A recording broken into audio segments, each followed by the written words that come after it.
मध्य प्रदेश में मुख्यमंत्री लाडली बहना के अंतर्गत अब तक 1,31,00,000 महिलाएं लाभान्वित हो चुकी हैं। मुख्यमंत्री की बहनें बन चुकी हैं, शासन की बहनें बन चुकी हैं। अब शासन ने इनको बहनें क्यों बनाया, इस पर भी हम आपको एक पूरा विस्तार से इस वीडियो में बताते हैं। दरअसल महिलाओं की स्थिति बेहद अच्छी नहीं थी। एक जो इक्वलिटी यानी समानता होनी चाहिए महिला और पुरुष में, वो नदारद थी। नदारद कैसे थी, इसके लिए हमको देखना पड़ेगा राष्ट्रीय परिवार स्वास्थ्य सर्वे भाग 5 2020-21।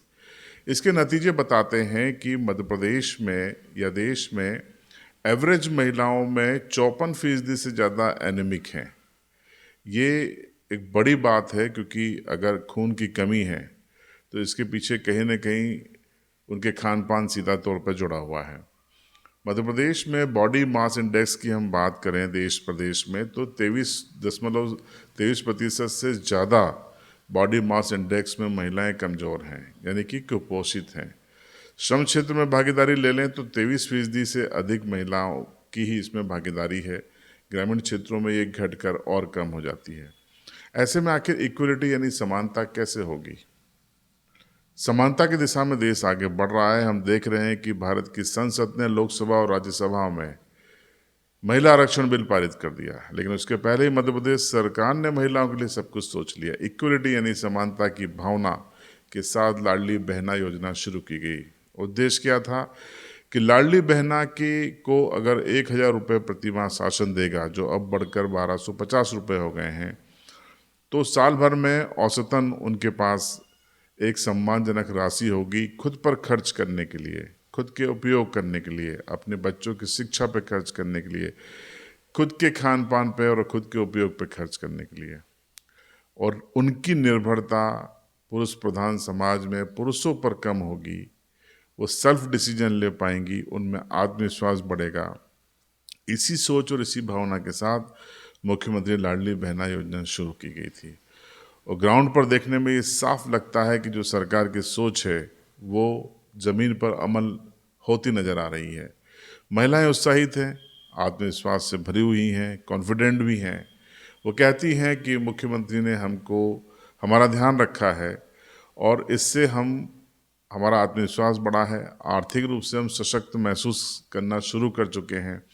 धीरे धीरे जब ये आंकड़ा बढ़ता जाएगा, धीरे धीरे सरकार की मंशा इसे 3,000 रुपये तक ले जाने की है। धीरे धीरे क्यों? क्योंकि सरकार को भी बजट के लिए वक्त लगता है। आपके खाते में 1,250 आ रहे हैं, लेकिन सरकार के खातों से कितने जा रहे हैं, ये भी सोचने की बात है। तो सरकार वित्त जुटा रही है और मुख्यमंत्री कह चुके हैं कि 3,000 रुपये से अधिक की राशि हर महीने आगे चलकर बहनों को दी जाएगी। अब अगर ये आंकड़ा छू जाता है तो सीधी सी बात है, 36,000 रुपये साल एक बहन को मिलेंगे। और इसके साथ एडिशनल क्या क्या दिया जा रहा है वो भी सुन लीजिए। एडिशनल में आप देखिए कि 450 रुपये में घरेलू गैस सिलेंडर, जो बड़ी बात है, क्योंकि आज के दौर में अगर ये राहत मिल जाती है महिलाओं को तो 500-600 रुपये की ये राहत हो गई। उसके बाद आप देखिए मुख्यमंत्री लाडली बहनों के लिए आवास योजना भी आ गई। यानी लाडली बहनें जिनके पास कच्चा मकान है या आवास नहीं है, प्लॉट नहीं है, अब उनको मुख्यमंत्री आवास योजना में, लाडली बहना आवास योजना में लाभ मिलेगा। उनको मकान मिलेगा, उनको मकान के लिए ज़मीन भी मिलेगी।